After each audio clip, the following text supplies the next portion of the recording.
Okay, so we had this in the pressure pot in a few minutes. We got the self-curing resin, attaching the milk processing caps to the framework. And then I'm going to take this off gently. And you can see the caps now. Just got a little bit of wax here. I'll take it out of the way from my block out. The caps now are securely fastened and cured to the opaque framework. So we've done this to have more secure bite registrations, also as a verification jig for the clinician to verify that the final impression was accurate, and maybe our model pouring technique, sorry about that, was accurate. So we can try this in as a verification jig beforehand to make sure that our final impression is good. That's a very big reason to do this. You'd hate to go through the final procedures and have it not fitting. Mind you, as we'll discuss later, if you're going to pick up the attachments intraorally after processing of the denture, I guess that's fine. They'll definitely be in the right position if you're picking them up. Meaning like reline pickup. You'll see some videos. We'll talk about it in more detail. However, I think a better prosthetic is heat curing the in place. I find with those self-curing resins chair side underneath and holes through the lingual access holes, it doesn't look homogeneous with the heat cure resin. It almost looks like a little patch up repair. Now you might say, well, you use cold cure resin here, just a little bit on top. You won't see it from underneath. If you put too much, go ahead and trim. I'm taking a hot wax as I've done the upper, and I'm flowing it onto my model underneath my frame. So the wax will go right under the frame. I've soaked my model. Obviously it was in the pressure pot. It's very wet.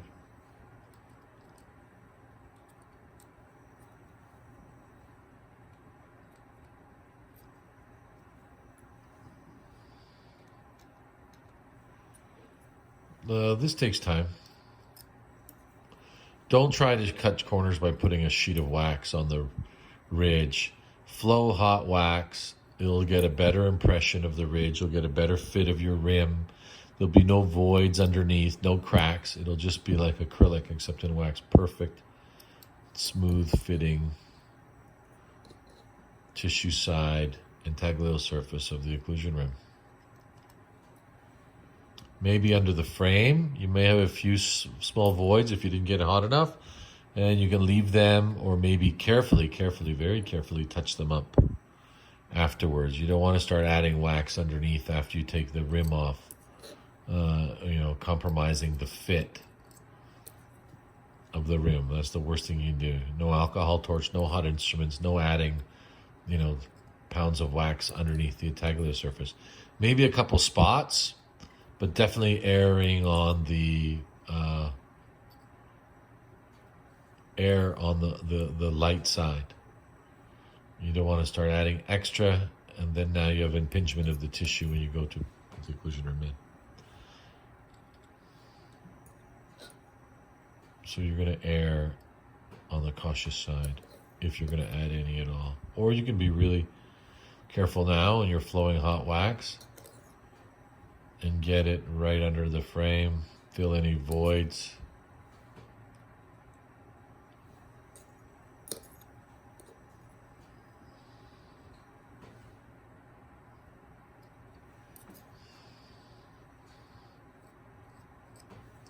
And then once your occlusion rims are complete,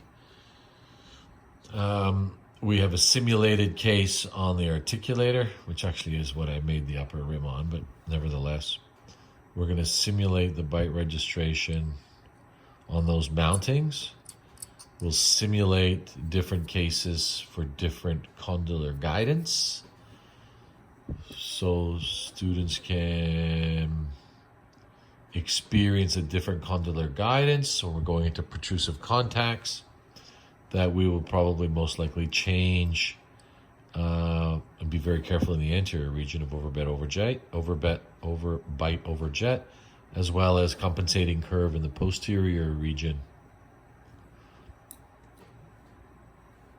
will be changed.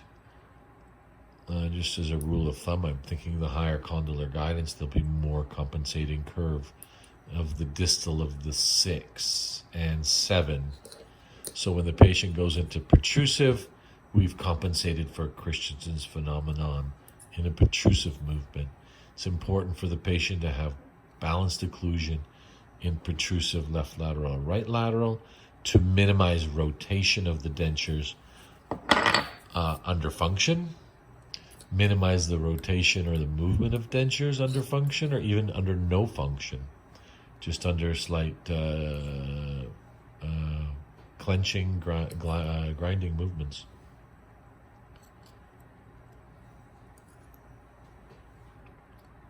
I mean, most of the time, the individual has their teeth together.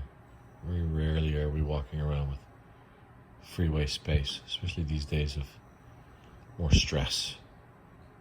People have their teeth together more often than not. I mean, they're only eating for 45 minutes, an hour of the day.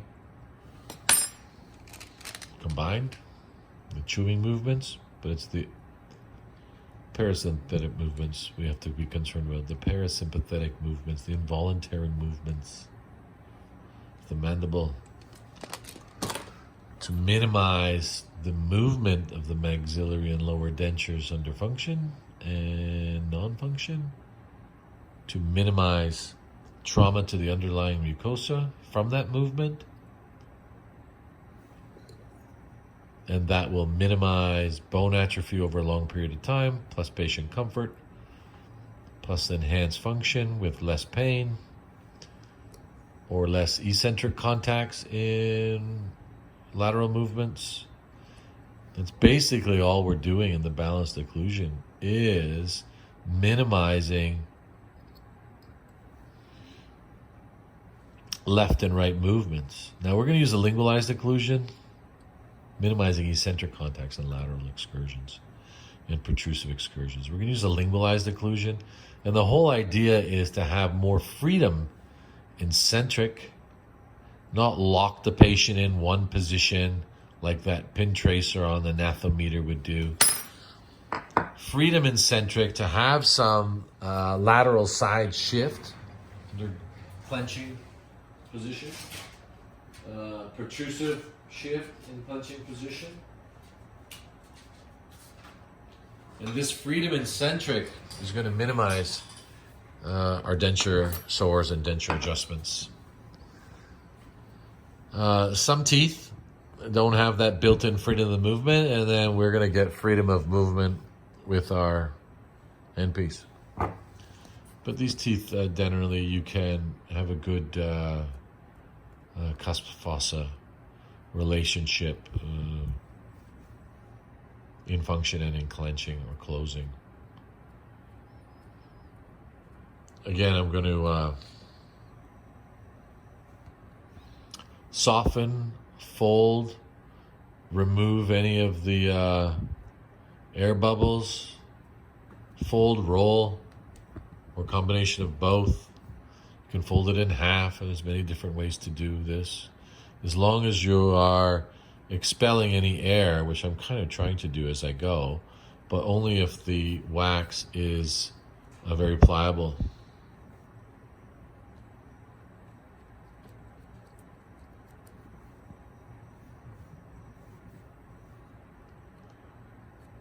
Just at the end here, it's not quite soft enough.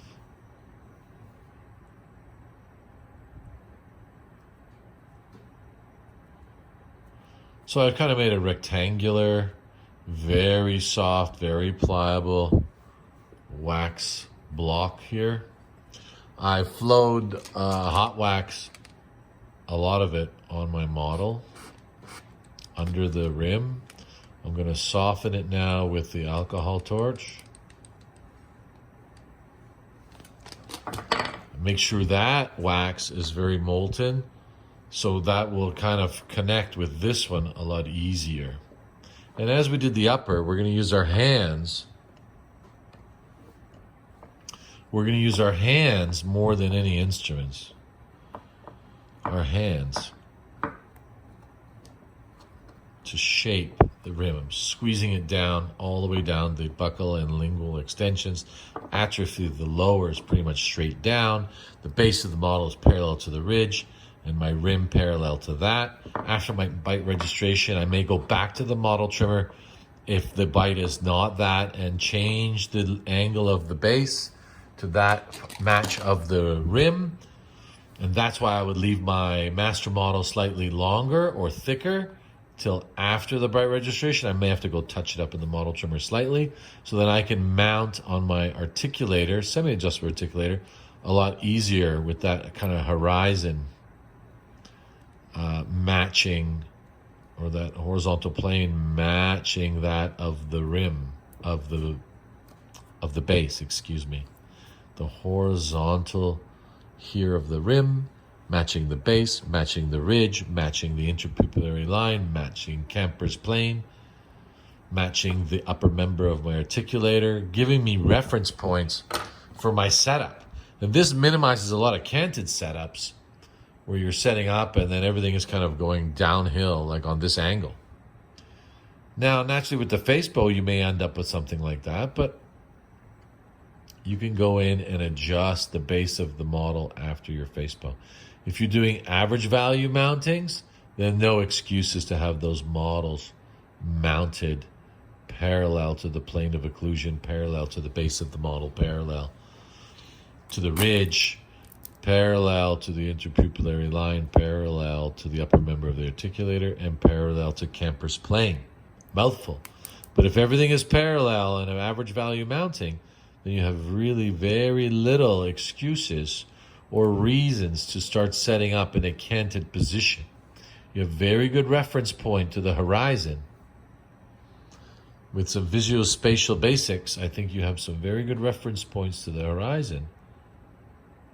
That setup is not going to be canted or hanging in the back, which I've seen a lot of times happen in the workplace. And it all starts with model work. It all starts with occlusion rim work. It all starts with bite registration. It all starts with mounting. Yes, clinically and technically, both parties can help each other in minimizing resets, remount, check bites, occlusal equilibrations beyond necessity. All starts with the occlusion rim and final impressions and mountings. So, if shortcuts are taken, the shortcuts will be found out eventually at the try-in, insertion, adjustment appointments, or people will just not realize it and say, wow, the patient's very difficult patient. Or the patient will just stop going for adjustments. The patient will just give up. Probably poor reviews on ratemydocs.com maybe, or maybe they'll just suffer in silence with that denture in a cupboard or a drawer, depending on the character of the individual and the miss that happened. We should try as practitioners and technicians to minimize as much error as possible, to maximize success to the limit, at least in full upper full low denture therapy. And then naturally with the advents of implants, a lot of success can happen in retention, that is. So I've used my rim former. I'm using my hands. I'll stay 8 to 10 all the way around. And then I'm going to guesstimate of where second molar ends. I don't need any wax on the retromolar pad as a rim form. I'll cover it like a denture, but I don't want the bite rim to go that far back. I don't want to, that's just a no-go zone. It's unnecessary to have bite registration back there, since I won't have any occlusion anyways, and I want to minimize any kind of interference in occlusion that may occur at the bite registration phase. For me, if I am the practitioner or the dentist, prosthodontist, denturist.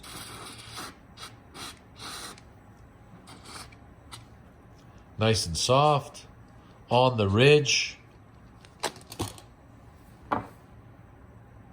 On the ridge is very important, because then it'll also help me out checking the occlusion, meaning class 1, 2, 3 of the client at the bite registration phase. If my rim is way over in the anterior, I'll be like, oh, look at that, protrusive. Meanwhile, it's not protrusive bite record. It's just that my rim was so far anterior. And conversely, not retrusive either if it's way inside. 8 to 10. Alcohol torch, rim former, hands, spatulas, smooth. It's still soft here. I got lots of time. No excuse to come off the ridge. I've got lots of time to find the ridge, lots of time to get my shape, lots of time to make it symmetrical.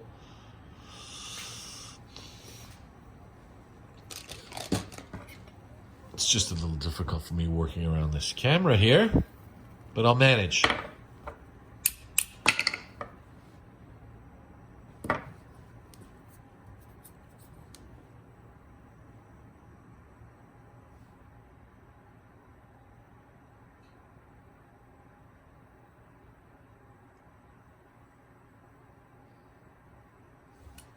So while this is setting, I'll let it bench cool, and then I'll take it off and then work on it with my plaster knife. I just want to make sure I have enough wax there.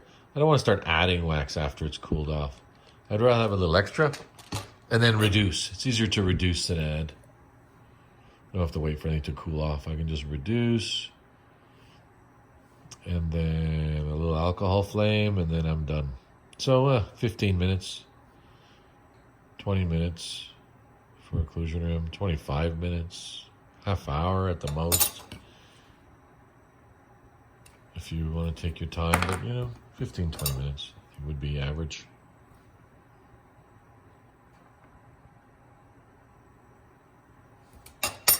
Okay, so we can bring the upper back in here, and then you can see it's shrunk quite a bit on the inside there. I'm going to have to fill in just a little bit on this groove here, as you can see. I'm going to take a instrument. Okay, where is one? Oh, left side. Not on the right side. I'm just going to take off a little bit of the excess here on the border. This little excess will help release. This is the land area. Overextended, and you can see I've taken that off, and you can see the borders here in wax, just like if it was acrylic. Nice and firm and hard. I didn't use a cheap base plate wax that was very soft. It's very firm. And then I'm going to gently, carefully remove the excess. Even here on the post dam, I've gone a little longer. The dentist can check that, see if I've gone too far. They can reduce it to where they want it to be. Maybe that dentist wants to engage soft palate. Maybe that dentist does not. Maybe the patient can't tolerate it. Naturally, if they can engage further, we're going to increase retention if we can deflect back there. But I'll leave that as a clinical preference and patient preference. My high frenums here I'm cutting out.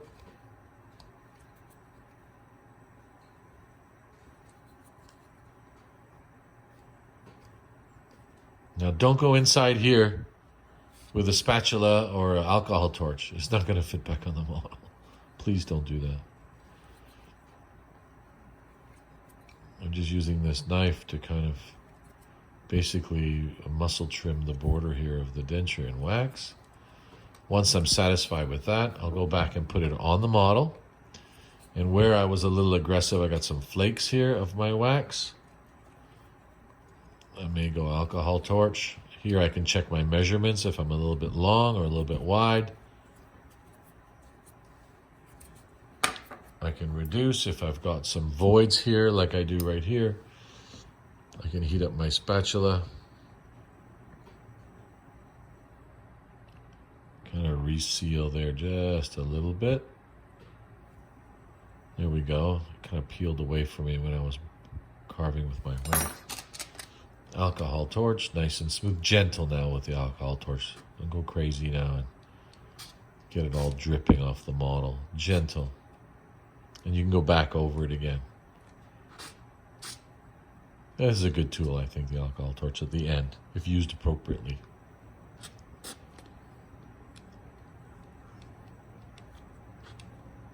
Got some fingerprints in the wax. Taking them out.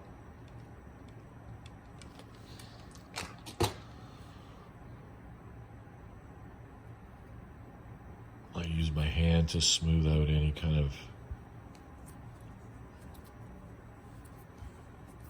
voids. It's still a little soft, so I'm going to use my hand to kind of blend it in.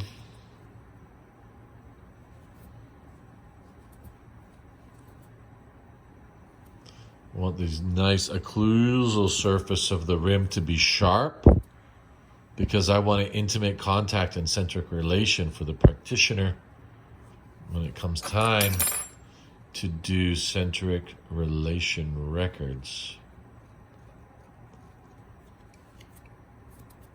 It's not just a bunch of bite reg put in there and say, okay, bite down, and then they're filling the voids, and then you're guessing at the vertical dimension if it's open too much.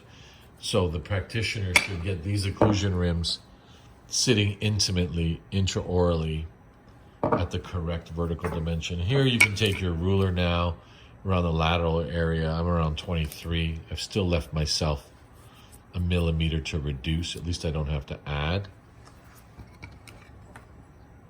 I can take my rim former again, very carefully now at the end, okay? Don't spoil a good job done so far. And again, parallel to the base, we can use our rim former. I can reduce that other millimeter. 22 is just an average.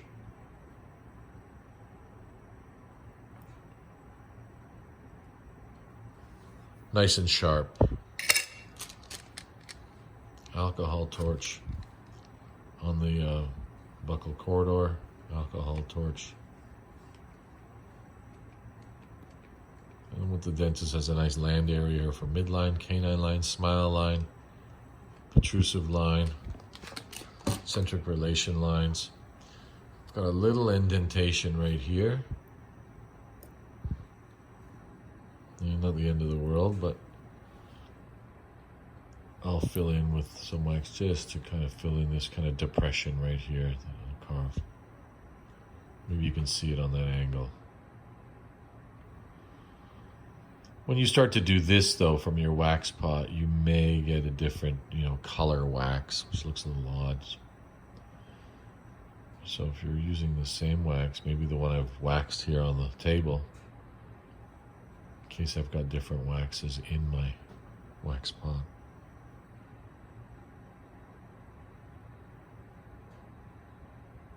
And then we'll blend those in, let them heat up, and I'll carve again.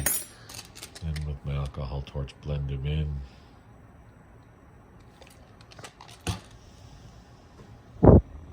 Very good. And this will go to the dentist now, disinfected, wrapped in the delivery box. Patient's name identified on the model as to not kind of confuse the practitioners. If they've got 20 dentures on the go, you don't want to start trying in the wrong occlusion rims. So identify the models, most likely on the base here. Ours is number 4. Now you can have number 1, you can put your name on, but you should identify your model somehow for yourself and the dentist with patients' names. Here at school for yourself, clinically for the dentist with the patients' names.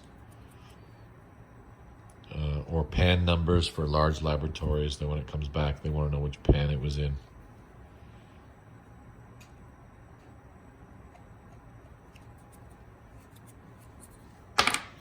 And we could basically stay here all day long making this occlusion rim just beautiful. So we'll reconvene. I'll do the same on the lower, which you saw me apply here. And then we'll reconvene for bite registration or simulated bite registration, and then setup. And I'll divide the setup anterior 6, lower posteriors, upper posteriors. And the whole idea here is not to say, okay, dentures according to this way. Just giving you procedures that will give you more success in the workplace or predictable results.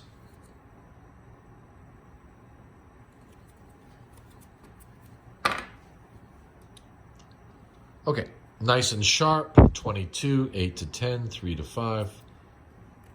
Nice borders, don't flame here. Make sure it fits back on. Oh, fantastic. Lots of retention here in the undercut of these flanges. And that occlusion rim is my expectation for all of you here. Okay?